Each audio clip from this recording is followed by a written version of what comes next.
Assalamualaikum. Hope you guys are keeping well. I'm Dr. Zainab Javed, founder of Positively Happy. जैसा कि आप लोग जानते हैं कि हम हर मंडे 10:30 पे लाइव सेशंस करते हैं एक नए और बहुत ही अच्छे पैनलिस्ट के साथ, ताकि हम जनरल पॉपुलेशन तक ये अवेयरनेस पहुंचा सकें कि साइकोलॉजी, साइकोलॉजिकल इशू, नफ्सियात, difference between clinical psychologist and psychiatrist क्या होता है। हमारे ये लाइव सेशंस का फ़ायदा ये हो रहा है कि मुझे पिछले 2 हफ्तों से छोटे-छोटे गाँव से, कस्बों से लोगों ने रीच करना शुरू कर दिया और साइकोलॉजिकल हेल्प लेना शुरू कर दिया है। तो जो लोग भी ये लाइव सेशन देखते हैं, उसे ज़्यादा से ज़्यादा शेयर करें ताकि लोगों तक अवेयरनेस पहुँच सके। आज हमारे साथ एक बहुत ही ज़बरदस्ती मेरी फ्रेंड हैं और बहुत ही अच्छी क्लिनिकल साइकोलॉजिस्ट हैं, मिस अनम मुगल। अस्सलाम वालेकुम मिस अनम, कैसी हैं आप? वालेकुम अस्सलाम, देखिए ज़रा आप कैसी हैं? मैं बिल्कुल ठीक, अल्हम्दुलिल्लाह। सबसे पहले मैं आपको पॉजिटिवली हैप्पी के प्लेटफॉर्म पे वेलकम करती हूँ और मैं आपका शुक्रिया अदा करती हूँ कि आपने हमेशा इधर आने के लिए आप तैयार होती हैं और जो भी आपको टाइम कहते हैं आप हमेशा उस टाइम अवेलेबल होती हैं। आपका बहुत ज़्यादा रोल है पॉजिटिवली हैप्पी को प्रमोट करने में, so I am really thankful to you first of all. और व्यूअर्स को मैं ये भी बताती चलूँ कि मिस अनम का बहुत ज़्यादा काम है ड्रग एडिक्शन में। काफ़ी इन्होंने Punjab institute of mental health में भी काफ़ी अर्सा इन्होंने ड्रग एडिक्शन के वार्ड में काम किया है, काफ़ी एक्सपीरियंस है। मेरे भी जो ड्रग के क्लाइंट्स होते हैं, मैं अक्सर केस डिस्कशंस मिस अनम के साथ करती हूँ। तो आज हमारी ये खुशकिस्मती है कि मिस अनम ने हमें ज्वाइन की है। कमिंग टूवर्ड्स द पॉइंट, आपको पता है मैं हमेशा मैनेजमेंट की बात करती हूँ, हमेशा उन पैनलिस्ट को बताती हूँ, बुलाती हूँ जो कि हमें थोड़े बहुत फ़ायदे, थोड़ी बहुत टेक्निक सिखा दें कि हम कैसे इससे बच सकते हैं, कैसे रोक सकते हैं। थोड़ी बहुत टेक्निक जब आप अप्लाई करना शुरू करते हैं, फिर आप प्रोफेशनल हेल्प की तरफ भी चले जाते हैं। तो मिस अनम, आप हमें क्या बताएंगी ड्रग एडिक्शन के बारे में? Over to you. हाँ, बिल्कुल miss Zainab, thank you so much, आपने मुझे इनवाइट किया। जैसे कि हमारे टॉपिक से ही ज़ाहिर होता है कि आज हम अवेयरनेस के ऊपर नहीं बात करेंगे बल्कि प्रिवेंशन के ऊपर बात करेंगे कि नशा या मंशियात को किस तरह से छोड़ा जा सकता है या इसके आसान तरीक़ाकार क्या हो सकते हैं, नशे को छोड़ने के या मंशियात को छोड़ने के। जैसा कि हम सब इस बात से वाकिफ़ हैं कि नशे का रुझान वक़्त के साथ-साथ ज़्यादा होता जा रहा है और अगर हम स्टैटिस्टिकली डाटा भी देखें तो उसमें नौजवान, बच्चे, बूढ़े सबकी जो है इक्वल रेशियो जो है वो सामने आ रही है, ठीक है? तो हम ये कह सकते हैं कि everyone is vulnerable towards the drug abuse और substance abuse, either it's a male, it's a female, it's a older, it's a younger, ठीक है? तो वल्नरेबिलिटी के चांसेस जो हैं वो बहुत ज़्यादा इंक्रीज़ हो चुके हैं within the passage of time, ठीक है? तो इस सब्सटेंस अब्यूज़ की प्रिवेंशन के ऊपर बात करना एक बहुत ही एक वास्ट टॉपिक है। I will try to cover maximum components within this short time period, but I will definitely try कि मैं सारी चीज़ें कवर कर सकूँ इस शॉर्ट टाइम में। तो सबसे पहले जो हम बात करेंगे वो ये है कि आइडेंटिफिकेशन जो है वो बहुत ज़्यादा ज़रूरी होती है। बहुत सारे लोग जो है आइडेंटिफिकेशन को हमेशा stage of change he consider करते हैं, बिकॉज़ स्टेज ऑफ चेंज जो है वो बहुत ज़रूरी होता है towards the management plan of the substance abusers.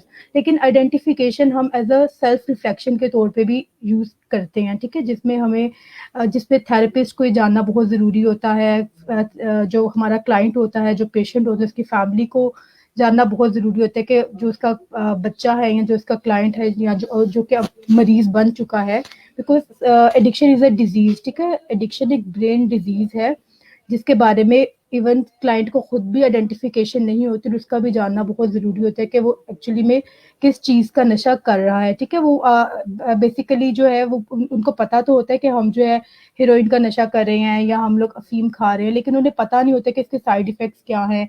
इन सारी चीज़ों के बारे में वो उन लोगों की इतनी ज़्यादा नो हाउ नहीं होती, ठीक है?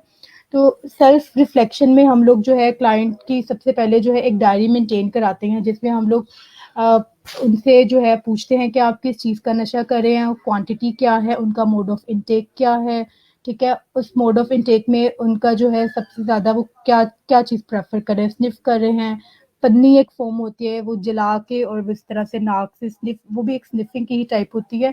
बट ये है कि और इंजेक्शंस जो है वो बहुत ज़्यादा हार्मफुल हैं, ठीक है।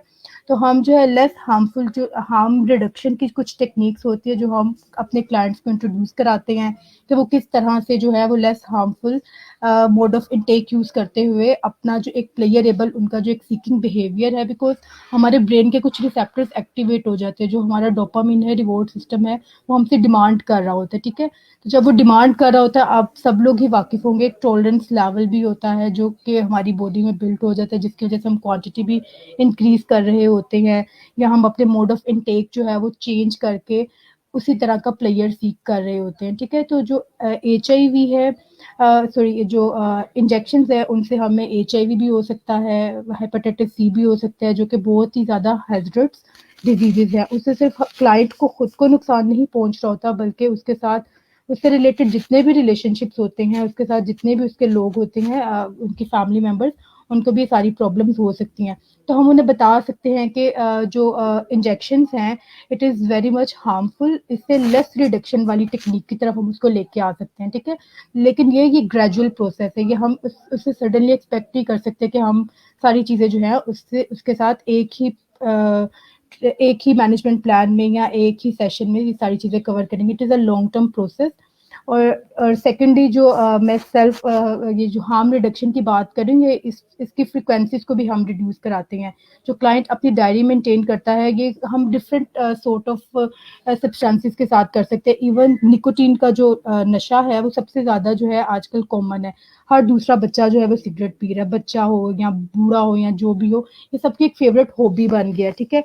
आपने खाना खाने से पहले सिगरेट लगा लिया, खाना खाने के बाद, दरमियान में, ठीक है। तो मल्टीपल ये सारी चीज़ें चल रही होती हैं। तो उसके लिए भी जो है हम इसको हार्म रिडक्शन की तरफ लेके आते हैं। पर वीक जो है उनकी फ्रीक्वेंसी को, उनकी इंटेंसिटी को जो है वो कम करवाया जाता है, ठीक है। सेकेंडली जो है प्रिवेंशन में सोशल सपोर्ट रोल बहुत ज़्यादा इसेंशियल है, बिकॉज बहुत सारी रिसर्चेज रिपोर्ट करती हैं 60 to 70% जो है वो relapse rate lack of social support की वजह से है, ठीक है। जब तक सोशल सपोर्ट हमारा स्ट्रॉन्ग नहीं होगा, तो तब तक हम अपने किसी भी सब्सटेंस अब्यूज के पेशेंट को सोसाइटी का इंटेग्रल पार्ट नहीं बना सकेंगे, ठीक है।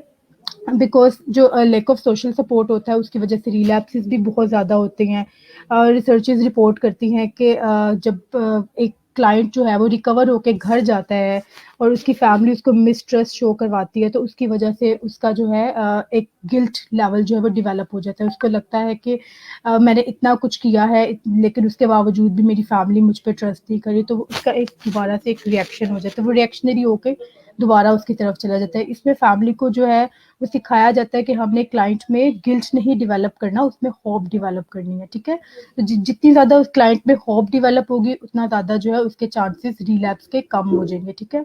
और थर्डली जो है असर्टिवनेस ट्रेनिंग, 80 to 95.6% रिसर्चेज जो है वो ये रिपोर्ट करती हैं कि रीलैप्सिस जो है लैक ऑफ असर्टिवनेस की वजह से होता है, बिकॉज वही पीयर प्रेशर होता है, पीयर्स को वो नो नहीं बोल सकते, और जब उसी सोसाइटी में वापस जाते हैं और वो जब उनको फ्रेंड्स उनको ऑफर कर रहे होते हैं, तो उसकी वजह से ये सारी चीज़ें वो दोबारा से इस्तेमाल करना शुरू कर देते हैं, ठीक है। तो जो असर्टिवनेस ट्रेनिंग है वो बहुत इंपॉर्टेंट है प्रिवेंशन में। और असर्टिवनेस ट्रेनिंग के कुछ मॉड्यूल्स होते हैं जो कि ऑब्वियसली आप खुद से नहीं सीख सकते, सेल्फ टीचिंग इसमें नहीं है, इसके लिए आपको प्रोफेशनल हेल्प्स रिक्वायर्ड होती हैं। तो आपके पास जो भी प्रोफेशनल हेल्प अवेलेबल है, आप उसको अवेल करें, ऑनलाइन करें या आप क्लिनिक्स पे जाके करें। तो इट इज़ रिकमेंडेड कि आप सेल्फ मैनेजमेंट से पहले एक दफ़ा प्रोफेशनल हेल्प ले लें, ताकि वो आपके लिए बेनिफिशियल हो, ठीक है। और जो आजकल यूथ जो है बहुत ज़्यादा रिपोर्ट करती है स्लीपलेसनेस, ठीक है। उनकी स्लीपलेसनेस नाइट्स के उनके स्टेटस और इस तरह की सारी चीज़ें बहुत ज़्यादा कॉमन है, जिनकी वजह से वो स्टिमुलेंट्स लेती हैं, ठीक है। और इन स्टिमुलेंट्स के बाद जो है वो एडिक्ट हो जाते हैं किसी ना किसी टैबलेट के या किसी ना किसी ऐसे सब्सटेंस के जिसको लेने के बाद ही उसको उनको नींद आती है, ठीक है। तो ये सारी चीज़ें जो हैं इनके एक अनहेल्दी लाइफस्टाइल की वजह से है, बिकॉज आप रात को पूरी रात जागते हो, उसके बाद पूरा दिन सोते हो, जो आपके वो हार्मोनल चेंजेस हैं वो भी सारी आपकी जो है वो ठीक से काम नहीं कर रही होती, काफ़ी सारी चीज़ें आपकी जो है वो मिसमैनेज हो रही होती हैं। तो हेल्दी लाइफस्टाइल बहुत इंपॉर्टेंट है, ये सारी चीज़ें आपस में इंटरलिंक्ड है। बिकॉज अगर आपकी जैसे हमारा एक CBT का मॉडल है जिसमें वो बताते हैं कि अगर आपकी बिहेवियरल इमोशनल फिजिकल और कॉग्निशन में किसी एक में भी चेंज आते हैं तो आपकी पूरी बॉडी में चेंज आ जाता है, ठीक है। इसी तरह से अगर आपका हेल्दी लाइफस्टाइल नहीं है तो ऑब्वियसली आपको स्लीप के प्रॉब्लम्स होंगे, अगर आपका सोशल सपोर्ट अच्छा नहीं है तो उसकी वजह से भी आपको प्रॉब्लम्स आएंगे, ठीक है। तो ये सारी चीज़ें जो हैं ये आपको खुद से आइडेंटिफाई करने की ज़रूरत है और प्रोफेशनल हेल्प जो है वो लाजमन आपको सीख करनी चाहिए अगर आपको लगता है कि आपके इंटरपर्सनल रिलेशनशिप्स में प्रॉब्लम आ रही हैं, अगर आपका जो है मैरिटल इश्यूज आ रहे हैं, या उसके अलावा आपको लगता है कि आप किसी इलीगल एक्टिविटीज़ में इंगेज हो गए हैं, तो ऑब्वियसली आपको जो है एक प्रोफेशनल हेल्प की ज़रूरत है और आपको प्रोफेशनल्स के पास ज़रूर जाना चाहिए for seeking your management plan. Over to you miss Zainab. Thank you so much miss Anam, इतना ज़बरदस्त आपने गाइड कर दिया कि मुझे लगता है मेरे बताने वाला तो कुछ रह ही नहीं गया। मेरे पास जो थोड़ी बहुत नॉलेज है उसके मुताबिक अब थोड़ा बहुत जो मैं बता सकती हूँ।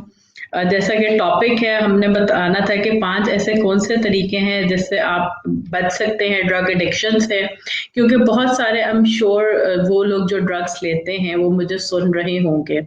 अब ड्रग्स क्या हैं, कौन से हैं, वो तो मिस अनम ने बता दिए। उसमें चर्स है, भांग है, फीम है, सिगरेट की भी अगर आप दिन में 2-2 डब्बियां ले रहे हैं तो वो भी डेफिनेटली ड्रग एडिक्शन में आती है। अगर आप कॉफ़ी या कैफीन 250 ग्राम से ज़्यादा ले रहे हैं, 250 ग्राम मीन्स के कॉफ़ी की एक बड़ी शीशी इज़ आई गेस 100 ग्राम, तो वो आप अगर दिन में 2.5 शीशी, आई एम श्योर कोई नहीं लेता होगा, बट मैं आपको क्वांटिटी बता रही हूँ कि जो कैफीन है वो एडिक्शन में कब आती है। हम आम जुबान में कह देते हैं जी इसको एडिक्शन है, तो वो एडिक्शन तब आती है जब वो 250 ग्राम से बढ़ जाए।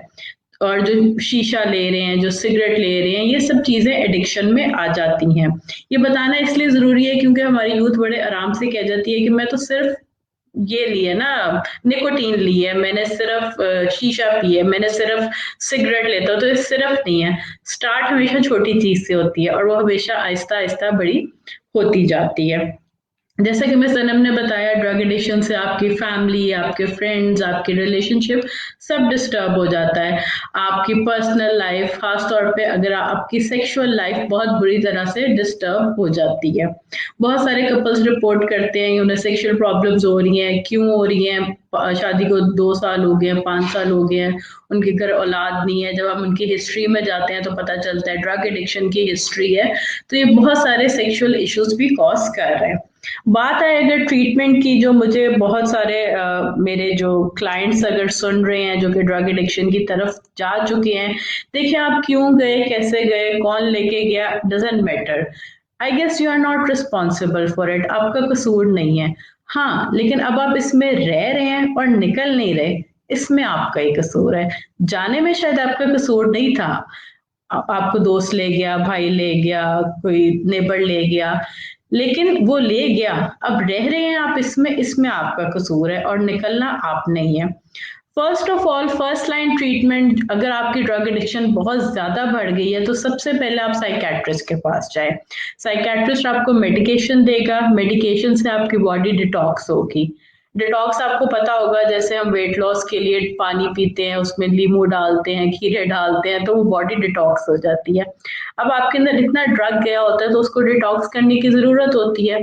तो आप साइकेट्रिस्ट की हेल्प, अगर आप बहुत ज्यादा ड्रग एडिक्शन लेते हैं तो फर्स्ट लाइन ट्रीटमेंट इसकी साइकेट्री है।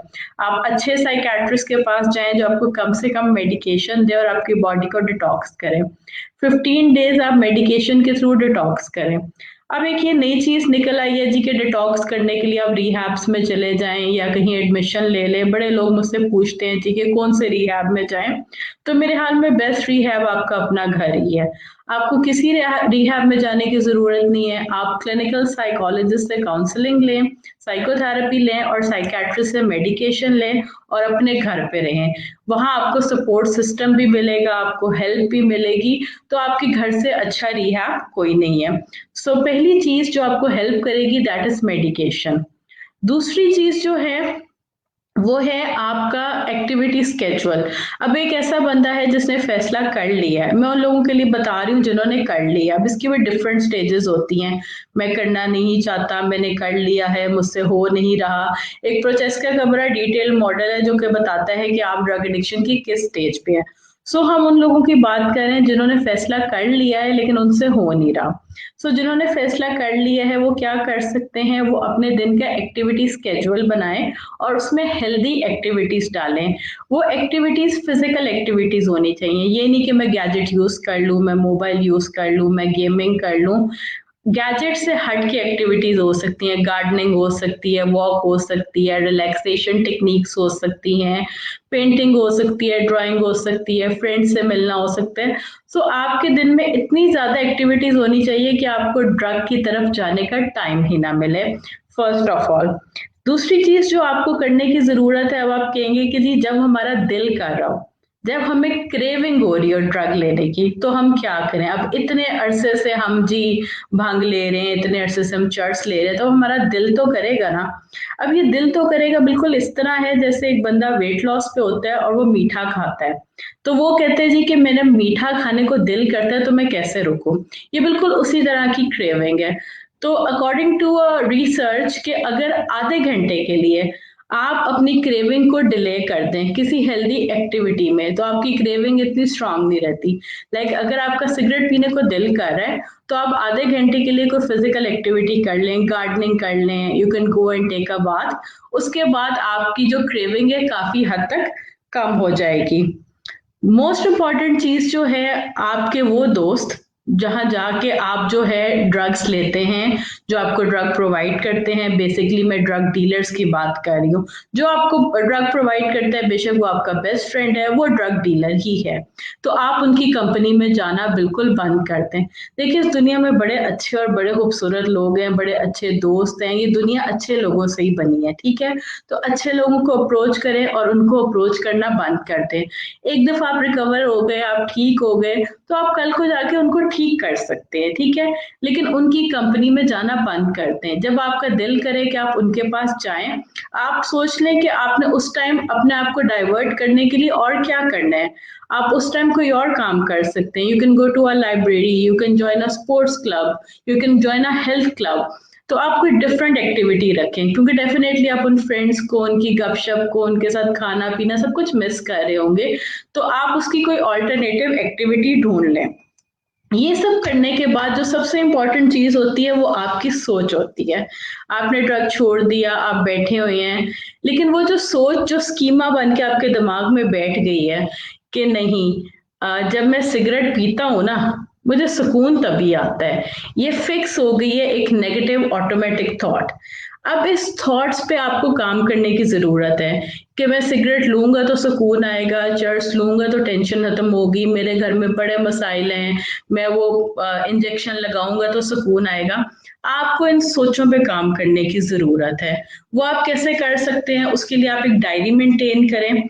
उस डायरी पे रोज रात को आप ये लिखें कि ऐसा कौन सा वाकया पेश आया था जिसके बाद आप मजबूर हो गए ड्रग लेने को। जब आपने ड्रग लिया उससे पहले आपको क्या सोच आई थी, और आप अपनी उस सोच पे कैसे काम कर सकते हैं। जैसे जब मैंने ड्रग लिया, मैं बैठा हुआ था, मेरा भाई आया और वो मुझसे लड़ पड़ा। मैंने सोचा मेरे हालात तो बदलने नहीं है, तो चलो मैं थोड़ी सी चर्च खा लेता हूँ। अब इसमें लॉजिकल थॉट क्या हो सकती है? किस किस्म की लॉजिकल थॉट्स आप इसमें ऐड कर सकते हैं? आप इसमें ये ऐड कर सकते हैं कि चर्च लेने से भी मेरा मसला हल नहीं हो रहा, और बहुत से ऐसे तरीके हैं जिससे मैं अपना मसला हल कर सकता हूँ। मीनवाइल आप ये भी लिख सकते हैं कि ये जो मैं ड्रग ले रहा हूँ इसके डिसएडवांटेजेस क्या हैं। ये करना शायद इतना आसान नहीं है, क्योंकि एक सोच जो कि सालों से बन चुकी होती है उसको चेंज करना थोड़ा सा मुश्किल हो जाता है। तो आप कोशिश करें प्रोफेशनल हेल्प लें। अगर वो लोग जो जानना चाहते हैं कि क्लिनिकल साइकोलॉजिस्ट और साइकियाट्रिस्ट कैसे हेल्प करते हैं, तो I basically help through CBT, cognitive behavioural therapy, जो कि आपके 3 डोमेन्स पे काम करती है। नंबर 1, आपके इमोशंस, आपकी वो बातें जो कि आपने कभी किसी को की नहीं होती, आपका कहने को दिल कर रहा होता है, जिसकी वजह से आप ड्रग एडिक्शन में गए होते हैं, आपके बचपन के ट्रॉमास, वो हम सुनते हैं और उनको अनकंडीशनल पॉजिटिव रिगार्ड देते हैं, जजमेंटल हुए बगैर। व्हेन आई से जजमेंटल हुए बगैर, तो हम टिपिकल लोगों की तरह हो अच्छा इस किस्म के कमेंट्स नहीं देते।